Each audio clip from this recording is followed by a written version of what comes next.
What up, everybody? It's your boy Chris. It's your boy Chris. Haha. It's another amazing session where I would like to go into detail in regards to helping you guys make money, save money, invest money, build generational wealth, and financially emancipate yourself from generational poverty. So, a lot of times, everybody, when I hop on this channel and this podcast, I like to just give people kind of some of the free advice that I have learned over the years in regards to building generational wealth. So, full disclosure, if you're not familiar with who I am on my particular channel, I talk all things finance. I teach you essentially how to make money, as I said earlier, how to invest money, how to build generational wealth, how to financially emancipate yourself from poverty, and most importantly, everybody, how to pass the wealth that you build for yourself on to the next generation. That's something that I do. And the reason why I like to push this is because I see so many Americans who essentially are stuck in what I call the proverbial um, hamster wheel, the proverbial you work hard 40 hours a week, 40 for 40 years, and you have to retire on 40% of what you could never live on to begin with. And to me, that is a very, very sad way to go through life. And it's something that I want to more or less kind of get our people out of because in general, as we as Americans, with the amount of hours that we work, the amount of time that we put in and everything, nothing is sadder to me than seeing a person who once again worked hard their entire life and they retire at 65 and they're essentially homeless or broke within 2 to 3 years.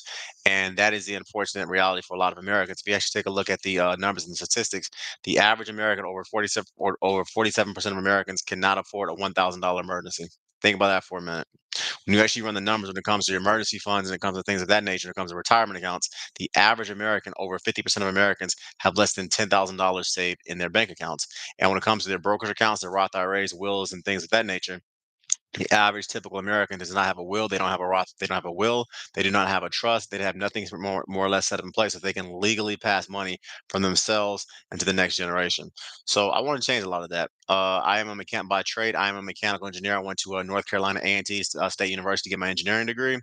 So I've been a practicing mechanical engineer for nearly 20 years. Additionally, I got my MBA from Drexel, and when I got my MBA, I started my financial consulting business, Financipation, and I've worked in finance for roughly the last 20 years just in regards to helping people essentially build generational wealth and emancipate themselves once again from just this system that tells us more or less to put all of our money into cash depreciating liabilities such as cars, such as houses that don't give us any residual income, such as stuff, such as jewelry, such as clothes that pretty much they drop like a rock as soon as you buy them.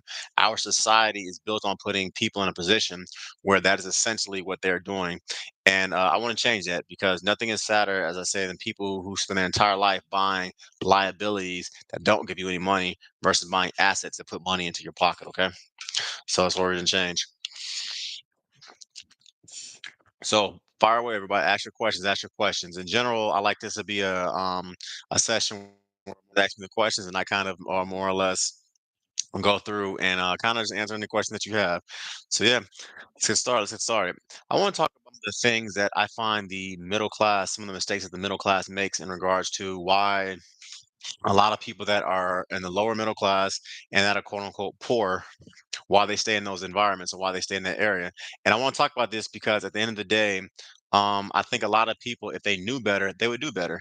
And I truly believe that. I think a lot of people, if they were actually taught the financial literacy concepts that the wealth at the upper wealthy, that the middle class, at the upper middle class, that the wealthy teach their kids, a lot of people would not be in a situation where they do the 40-40-40 plan. And the 40-40-40 plans where we work 40 hours a week for 40 years and then you retire on 40% of what you could not live off of to begin with. And I do not want that to be that to be you. When I got my engineering degree, it essentially taught me everybody how to make money. When I got my MBA, it taught me what to do when I made that money. It taught me how to invest my money. And that's the reason why I started Financial Page, because I want to give that knowledge to the rest of the world.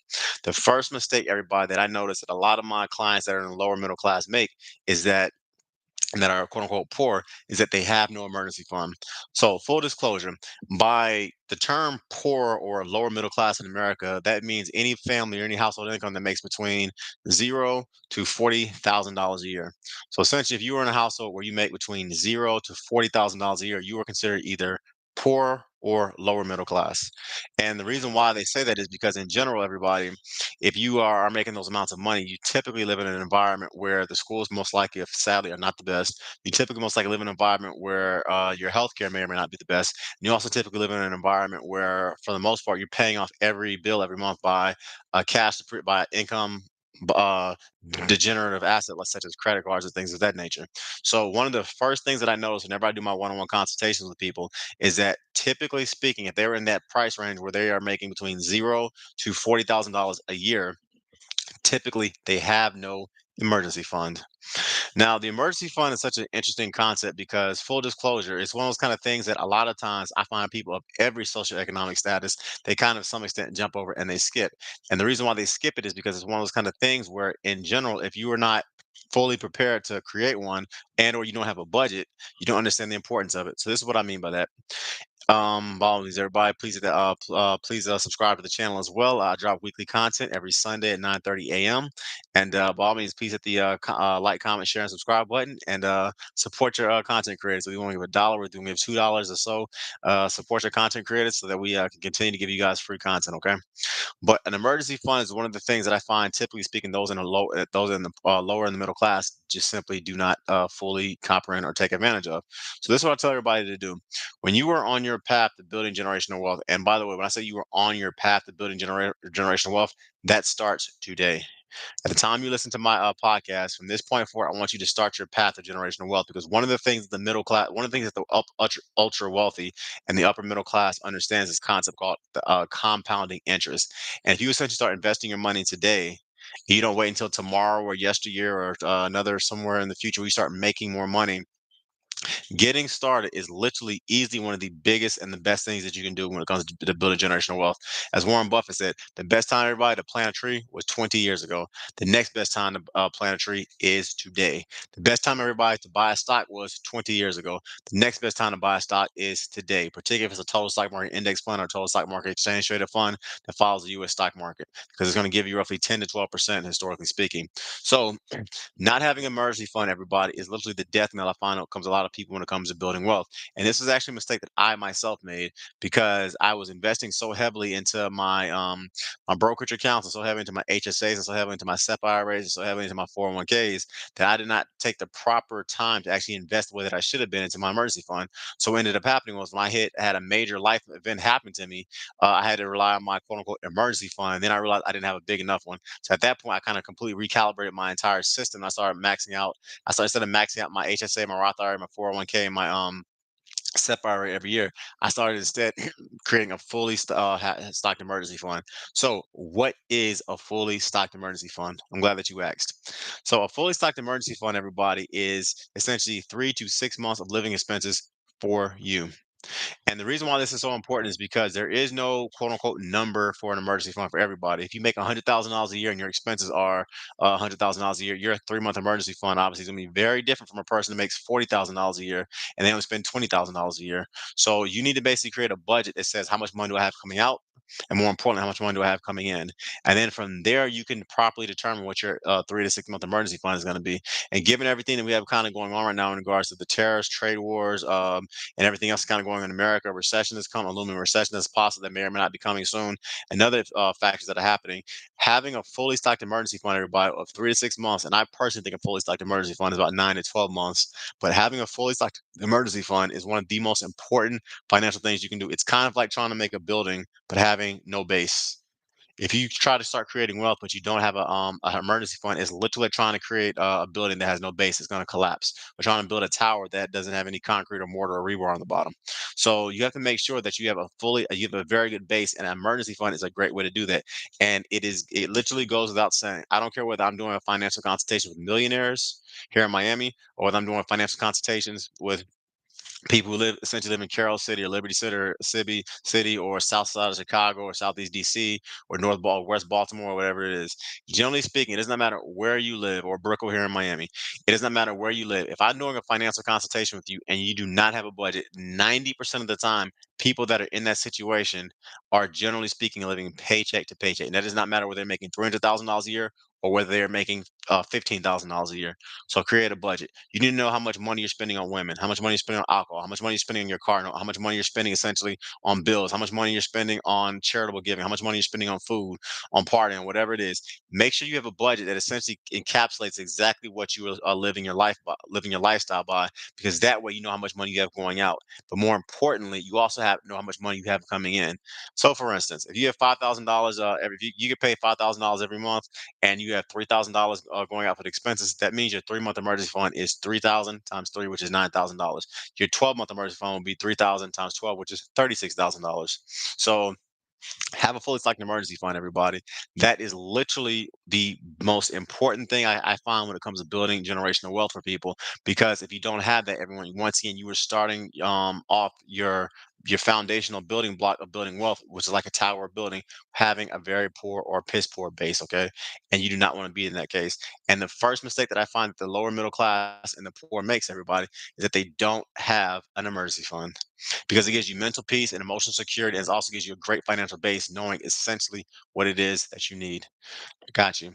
So, by all means, everybody, please ask your questions. Please fire them away.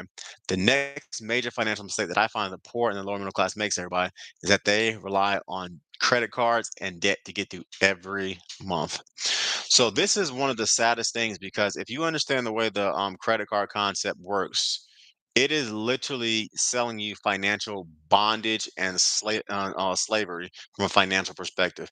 And full disclosure, this was something that I myself fell into as well, because at the end of the day, there is no conceivable investment that I have found that returns roughly 22%. So I'll give you an example. If you go to TD Ameritrade, or you go to walk in any bank and you talk to some financial advisor, generally speaking, the average financial advisor in America can only return about 4 to 5% over a 10 to 15-year period. Now, in English, this is what that means, right? So if you go to the typical financial advisor, they're only going to return about 4 or 5%. Inflation, everybody, is 3%. That means that that financial advisor is charging you 1 to 2% fees for essentially the financial advice they're giving you. When you factor in their financial advice plus the cost of inflation, you are essentially, to some extent, barely breaking even when it comes to investing. So as a result of that, I've never really been the biggest fan of walking to somebody's office and say, "I don't know what I'm doing with my money. Here, I'm giving it to you, and then you invest my money for me." I don't roll like that. To me, it's very stupid, particularly when you consider the fact that 96% of financial advisors can't even beat the stock market. So why am I bringing that up? Because if you think 3 to 5% is bad for what you're making on your money, imagine how horrible it is if you are losing 22 to 23% of your money every month because you don't pay your credit card bill on time. Studies show, and a 2025 study done by Investopedia shows that roughly, sorry, a 2025 study that was done by Investopedia shows that the average American owes $7,000 of credit card debt every month. When you factor in a 22% interest rate, that means the credit cards are literally eating for free off of this crazy thing. 28 years old, I got 10,000 in my Roth, 1,000 401k, 9,000 in crypto, 4K in emergency savings at the moment, 13K in my individual brokerage, and 35K. Is that good for my age? At 28, I would say you are kind of right where you should be. I actually did a podcast on this. So at 28 years old, you're kind of right where you should. I have a wife and 2 kids and make 9120. Hey Steph, let me respond to that quickly, okay? So at 28 years old, first of all, congratulations with the wife and 2 kids. You're a responsible man. I can see just in the way you kind of set this up, and you're in a good place. I would personally say, Steph, with having a wife and 2 kids, particularly what's kind of going on with this looming recession, which could possibly be here, you want to boost up your emergency fund, okay? If you only have $4,000 saved in emergency, saved in emergency savings, I don't know what part of the country that you live in. I don't know what your monthly expenses are, but that's probably only about 2 months of living expenses. I don't know if your wife works. If she does, cool. If she doesn't, cool. But at the end of the day, if you get hit by a bus tomorrow, and or you get fired, or you lose your job, or they're having corporate restructuring, which means they're going to fire everybody in your department, that means you probably, bro, only have about 2 months to live before you and your family are going to some serious financial hardships. So if you only have a $4,000 emergency fund, I personally say you should bump that up. You know what your expenses are. I don't. If you would do a financial one-on-one consultation with me, we can go through this a little deeper. But you know what your expenses are better than me. If I were you, buddy, I would essentially start boosting up my emergency fund and get about 3 to 6. Because you're married with 2 kids, actually, if I were you, I would get 6 months of emergency fund and find out exactly. And from there, then you should start kind of maxing out your 401k, your Roth IRAs, and that kind of stuff. Um, 10,000 in your Roth IRA, so that's good. You're paying your taxes now, so you have to pay them later. 1,000 in your 401k. Do this as well, Steph. Find out what your company's 401k match is. When you tomorrow when you walk in. Okay, where is your link for your one-on-one? All right, let me send it to you right now, boss. Let me send it to you right now. It's gonna be in the chat, okay? It's gonna be in the chat, Steph. Send it to you now. But that's what I would do if I were you, Steph, because at the end of the day, if you get sick or something happens to you, and you get in a situation where you essentially have to you're fired and things of that nature, you want to be in a case where your family is safe and secure, and you don't have to and they don't have to worry essentially about you being in a bad financial bind. So my personal advice to you, buddy, is yes, boost up your emergency fund. Additionally, something else I want you to do, Steph, is this. I want you to walk into your HR manager's office tomorrow and ask them straight up, what percentage of my 401k does this company match? A lot of times companies will match like 50% of the first 6% you put into your account, 50% of the first 4% you put into your account. And from there, essentially, they match your accounts. So my personal advice is make sure that whatever that percentage is, you are matching into your 401k. And the reason why I say is because I'm looking at your 401k numbers right now, and you say you only have $1,000 in your 401k. That's honestly not a lot of money considering the fact you're 28 years old. And I say that because if you were putting $25 every paycheck, if you were putting $100 every paycheck into your 401k, and they were matching it, and you've been working in corporate America since say for the last 5 years, you should have a lot more than $1,000 in there. Okay, I'm about to send you my link right now, buddy. Okay, for my one-on-one. So I would say boost up your I would say boost up your emergency fund first off, and then I will start taking a direct look at what you're putting into your 401k. Okay, because you should have a lot more than $1,000 in there. And lastly, for your Roth IRA, in 2025, this year in 2025, you can invest approximately $7,000 into your Roth IRA. In English, what that means is that if you only have $10,000 in your Roth IRA, my personal advice I would give you is this: you should most certainly start putting more money into your Roth IRA after you start investing into your 401k and after you basically boost up your emergency fund. Okay. So start doing that. And what's going to end up happening is that by doing that, you're going to have a much higher income that you can start investing into your 401k and then into your Roth IRA. And with your Roth IRA as well, make sure that when you book your one-on-one session with me, these are more things I'll kind of go into. Make sure, Ken, that you are doing this year in and year out. The reason why I say that is this: compound interest is truly undefeated, and because it's truly undefeated, it allows you to essentially build things at astronomical level the earlier that you start. So with you being 28 years old, having a wife and two kids, if you start investing $250 every month into your Roth IRA, and you start maxing out your Roth IRA, let's say every year, by doing that, Ken, what's going to happen is that the compounding interest from that is going to build an astronomical number. So, for instance, at 28 years old, let's say you work until you're 60 years old. That means you're going to be in the corporate workforce for roughly 32 years. If you start investing right now and you max out your Roth IRA at 32 years, you are going to have a significantly large sum of money into that account. And I just put my financial link in there as well. But if you essentially wait until you're about 40 years old and then you start maxing out your Roth IRA, the amount of money that you're going to build is literally going to be about 3 to 4 times smaller. So let's say you start investing right now into your Roth IRA and you max it out every year for the next 32 years. That means once again, when you retire, you're going to have a couple million. Say you have $5 million in the bank. If you wait until you're 40 and you start doing it, you're only going to have about 200. Only going to have about 500 to $750,000 saved into that Roth IRA. Why? Because you did not take advantage of compounding interest. So start investing right now. Okay, I just sent you a link to my one-on-one. Book a session. Additionally, you can also reach out to me here because not everybody likes doing Calendly. You can reach out to me right here as well, and if you do that, it will also send you to my webpage. Okay. And from there, you can book a one-on-one session with me. Just hit me up, and I will definitely reach out to you, and we can book a session. What I typically do, Steph, is that what I typically do with people for my one-on-ones is that we have a 10-minute free consultation call, and on that particular call, I ask you the different questions like, are you looking for college savings for your kids and your kids at college, or starting a business, brokerage accounts, things of that nature.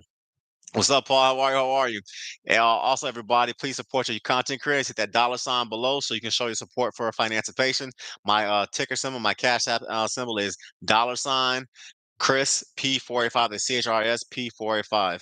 Additionally, support your content creators. Okay.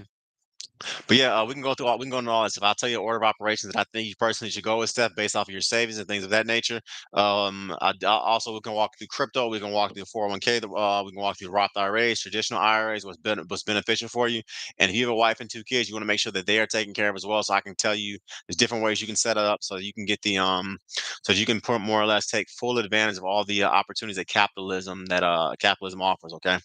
So yeah, so I can definitely help you. Hey Paul, what's up, buddy? How are you? How you been, man? It's been a while. How you been? How you been? I know you said you just got the new logistical training opportunity and that new logistical job. So hopefully it's going well for you. Hopefully it's going well for you. But yeah, debt and credit cards.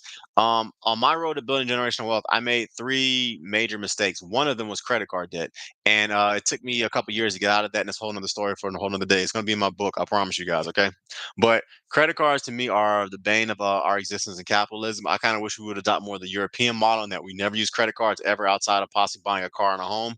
That's kind of my whole take about credit cards. I hate the damn things. I'm gonna be honest with you. So. Um, a credit card debt is one of the telltale signs I find that the lower middle class and middle class in general fall victim to when it comes to killing their ability to build wealth. Glad to hear it, Paul. Glad to hear everything is going well with you in that one. Okay. Glad to hear it. Glad to hear it. And as I was saying earlier, generally speaking, everybody, there is no investment that returns roughly 22% year after year. To be exact, I guarantee if you take a look at your 401ks and your traditional IRAs, generally speaking, the funds that are being selected for you only give you about 5 to 6% if you're lucky, year after year. If you invest into the stock market, you'll probably get about 10 to 12%. But credit cards have the audacity, the unmitigated gall, and the humpsa to essentially charge you 22% interest. They have a SEP IRA 3% match. Gotcha. If you say they have a SEP IRA 3% match, I'm curious. So they're allowing you to get some form of equity into the company that you're with. If they have a SEP IRA 3% match, you should definitely take full advantage of that. That's my advice, Paul. If you can afford it, I would say why? Because it's free money. It'd be no different from me, Paul, from telling you to give me $5,000 on Valentine's Day, because I'm going to give you $10,000 on Christmas Day. If somebody were to offer you that deal, you would take it. It's the same way everybody with the 401k match and with the SEP IRA match. If they give you a 3% match, they're going to return essentially 3% of the money, 3% of up to the 100% that you put into your account. So definitely take full advantage of that, everybody. I'm happy here, Paul, that the job is going well. Happy here the job is going well. So, yep. The next major financial mistake I find that the poor and the lower middle class make is that they don't have a budget. And this one is like basic elementary. If I said earlier that having an emergency fund was a base, that's essentially the concrete for your building foundation. Having a budget is kind of like having the rebar that's embedded into that concrete. Because at the end of the day, if you don't have a budget, it's damn near impossible to create an emergency fund. Says you booked that off for the September, so I'm gonna just email you. Yep, that works. That works.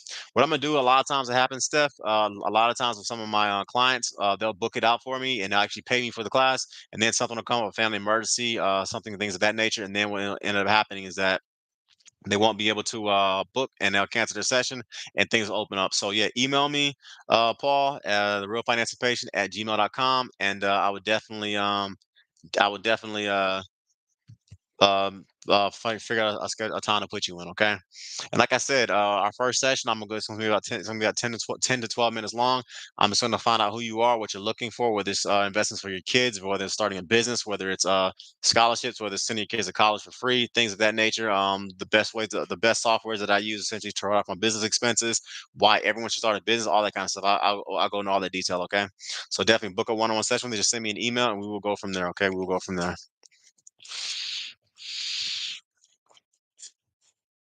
Have a budget, everybody. I can't get enough. It's kind of like trying to go to the gun range and shoot a firearm and being told to shoot, but you have absolutely no idea what you're shooting at. That's essentially what it's like. Everybody having a budget. I mean, not but trying to build wealth and not having a budget because you are not going to have any idea about those 14.99 Netflix subscriptions that you have. You're not going to have any idea about that $75 you're spending at happy hour Friday night. You're gonna have no idea about what you're budgeting your money on, where you're spending your money. And if you don't have a budget, that's one of the cardinal sins when it comes to building any form of meaningful wealth. And I'm also gonna step back a little bit over this one. Not having a budget is actually a mistake that I see countless people make. I mean, I've done consultations with millionaires that don't have budgets, and they're blown away when we start systematically breaking down what they're losing their money on and how we can save that. I've done financial consultations with people with doctors that make 250 to $300,000 a year who don't have a budget, and they're pissing money away as well. And yes, full disclosure, I've done financial consultations with people who live on Section 8 housing, who essentially are getting food stamps and welfare every month, and they only make about $5,000 to $10,000 a year, and they don't have a budget. And what's crazy is that it does not matter what your social economic status is, everybody. Once you get a budget and you establish some kind of form of an emergency fund, the wheels start moving and you start doing better with your finances and you start building wealth. And that's why I harp on that. Once again, if your financial journey, your financial emancipation was a building, having a fully stocked emergency fund and having a budget would be like having the concrete and the rebar and the mortar for the base of that building. It literally is your foundation. And from that foundation, you can build an insane amount of wealth. The next financial mistake that I find the poor and the middle class makes, everybody, is that they get hung up entirely too much on looking rich versus actually being rich. And everybody, please support your content creators. Hit that money button below. Give $1, give $2, give $5, give $20, give whatever it is that you want. But please help out and support your financial content creators, okay? Because it definitely goes far. Definitely goes far, and I appreciate that. And also book a one-on-one session as well. It's I can go to a lot more detail about helping you build your generational wealth, and more importantly, I can teach you essentially how to financially emancipate yourself from poverty, retire early from corporate America, and to build lasting and generational wealth. Okay, so yeah, I can help you with all of that stuff. Um, uh, Looking rich versus being rich. Okay, this is the point I also want to talk about too, because of the society that we live in when it comes to Instagram and social media, things of that nature, YouTube, lifestyles of the rich and famous, Netflix subscriptions, things of this nature. There is this unfortunate push in our society to buy things we can't afford with money that we don't have to impress people that would never like us to begin with. And if you are not careful, it is extremely easy to fall prey to that. You drive to work every day in a used 2010 Honda Civic. Everybody you work with is driving a brand new 2025 Escalade or a Dodge Durango or a Tesla. So you think to yourself, you know what? My coworkers, we all make about the same amount of money. Why I deserve a nice car as well. So you basically go out there, you get a $40,000 luxury car that you never should have bought, and instead of having a paid off used 2010 Honda Civic, you now have a $40,000 vehicle that's costing you about $1,000 a month. Now let's kind of step back from that. Let's say you take that 10,000 that $1,000 that you essentially are spending for this car, and you instead invest it into a good REIT, into a good ETF or a good stock that returns about 12% every year. If you do that and you take it over 10 years, you just basically made close to $500,000 just by not buying that vehicle and by investing into the correct stocks. But now let's say you want to keep with the Joneses, you want to basically keep up and stunt with your friends and everything. So you start going on exotic, expensive vacations that you can't afford. You start buying clothes that you can't afford. You start living in an apartment or a house that you can't afford. You start driving cars that you can't afford. Everybody does it. Everybody. I'm not gonna lie. I did it as well when I was a younger man. At the end of the day, this is the kind of stuff that is kind of keeping us chained to poverty, because your friends drive a certain kind of car, you drive a certain kind of car. Your friends are essentially living in a certain kind of neighborhood. You want to live in a certain neighborhood. Your friends have that downtown condo and that downtown penthouse in downtown Brickell or in Buckhead and ATL or wherever it's at, or in Beverly Hills out in California. Your friends, they live in this downtown nice area. You want to live there as well. So you buy an apartment that you can't afford, and you essentially, your expenses go up. Your lifestyle starts to creep. This is a problem that I see that happens with a lot of individuals that are essentially trying to build generational wealth. And if you're not careful, you're going to be that person is 55 or 60 still working in corporate America, when the guy that drove the used beater, that drove the used car, that bought clothes from Costco and Walmart, was retired 15 years earlier at 45, and now they're basically living in another country, or they're essentially living their best life, retired, and you're still slaving away in corporate America. I see it all the time, and it's a trap that I want you to avoid. So make sure you do not fall victim to that trap, or you're essentially buying things you can't afford, once again, to impress you, that you don't like, because you're trying to live a fantasy life that you see on Instagram and on YouTube. Don't do that. Ask questions, everybody. Fire away, fire away. Once again, this is a live Q&A session. I thoroughly enjoy answer any kind of question that you have. Thank you, Steph, for that question in regards to your 401k, your Roth IRA, your SEP IRA percentage, and all things of that nature. I love answering questions like that. And definitely go ahead and send me that email, Steph. Looking forward to responding to it. Looking forward to helping you build a generational wealth, sir. Looking forward to it. Looking forward to it.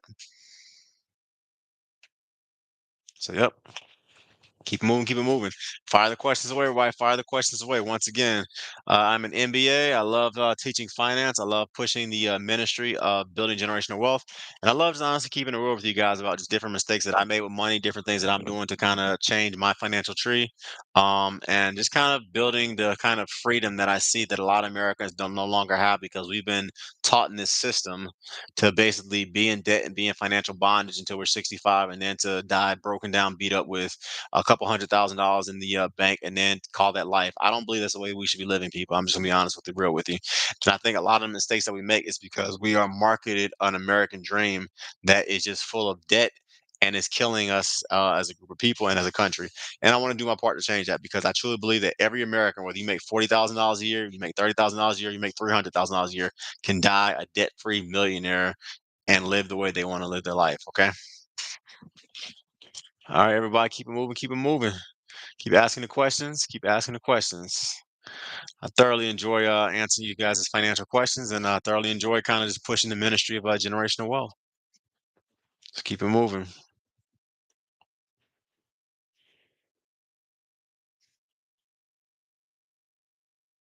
Name of the game, everybody, once again, is make sure that you want to be rich instead of look rich. A lot of times I hear this concept of stealth wealth, and I hear the concept essentially of um, creating a lifestyle that no one can guess your wealth. And it's very interesting because if you actually read the book The Millionaire Next Door, which was written by the great Dr. Thomas Stanley, he basically goes into detail about how the true millionaires in America, they're not the ones that are making it rain every weekend at the club. They're not the ones essentially that throwing buying bottles every night at the club. They're not the ones that are essentially partying with OnlyFans models. They're not the ones buying the new driving the newest pickup truck or the newest cowboy boots, or essentially basically spending money on the newest Jordans. The typical millionaire drives a 8 to 10-year-old car. They buy used get this. They buy used vehicles. They basically buy their clothes from Walmart and Costco, and they essentially ride the bus or ride the subway or they walk to work. Think about that for a minute. The typical millionaire in America, and America has over 23 million millionaires. One out of every 10 Americans is a millionaire, just about. The typical millionaire in America, everybody, looks nothing like the image that you see on TV. So if that's the case, the roadmap to becoming a millionaire, and more important, the roadmap to becoming financially independent is to some extent simple. Make as much money as you possibly can, cut your spending, invest as much as you can, and start a business on the side. That's the trick, everybody. If you do those things, to some extent, no matter what lifestyle you're currently living, how much debt you currently have, if you do those things and you cut your spending, you cut your debt, you are going to be a millionaire. But more importantly, I don't even like saying the term millionaire, you are going to be financially free. And that is what I want you guys to push, okay? When I talk to the people that are poor and lower in the middle class, they don't have a budget. They don't have an emergency fund. Generally speaking, they have no financial literacy. And another thing that's very sad about it is that they're essentially living paycheck to paycheck and they use credit cards to fill in the difference. You should not be using your credit card by to fill in your emergencies. You should be using your emergency fund for that. So going once, going twice, everybody, before I get off tonight. Fire your questions away. Fire your questions away. Please support your content creators. You can support me down here by the super chat. Hit that dollar sign. That'd be most appreciated if you do. Additionally, you can also book a one-on-one session with me, just like my boy Steph said he's going to do. You can go to www.therealfinancepatient.com. Check me out on my Spotify, my Instagram, my blog as well. And additionally, everybody, I drop weekly content. So I want you to go to my website on YouTube. I want you to go to my YouTube channel, Financial Patient, hit the like button, comment, and subscribe to the video. I have everything on there. I talk about everything from index funds to real estate investment trust to the 4% rule to crypto to Forex to the Rockefeller Trust to irrevocable trust to what made you study in college, how to send your kids to college for free. I talk about all that stuff. Why? Because I want to give a total conglomeration essentially of how to build generational wealth. So to everybody, it is your boy Chris. I thoroughly enjoy once again working with all you guys and help you guys build that generational lasting wealth that brings the freedom that I would say a lot of Americans today are unfortunately missing. And I hope that you guys take my advice and that you get on this tremendous journey with me of actually building wealth.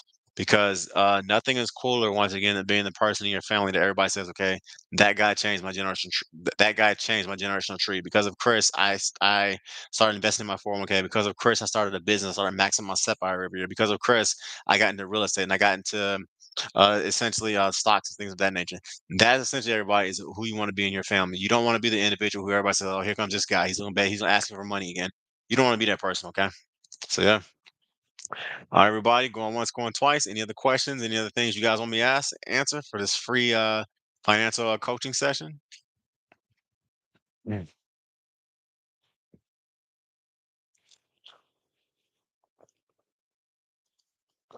All right, cool. Once again, it's your boy Chris. Please check me out, Financial Patience, like it's spelled on the sign. You can check me on Spotify. My Instagram is the real underscore financial patient. My Spotify is financial patient. My financial blog is financial patient. Check out some of my financial and my digital, my e-prices as well. I have a book, Scholarships, The Golden Road to Free Money, where I go into how I obtained over $300,000 to go to undergrad and get my engineering degree for free. And definitely, everybody, please like, comment, share, subscribe, share this podcast, share this live stream with your friends and with your peoples. And it's your boy Chris. I'm out. Steph, looking forward to working with you on the one-on-one, man. Just because I think there's a lot of stuff we can do in regards to helping you and you build generational wealth for not just your kids, for your grandkids, and set them up with a lot of different investments that are literally going to make them millions of dollars. Okay. I look forward to working with you guys, and I look forward to working with you. And congratulations, Paul, once again on the new job. Okay, it's your boy Chris. I'm out. Peace, peace. Going once, going twice. Questions, questions.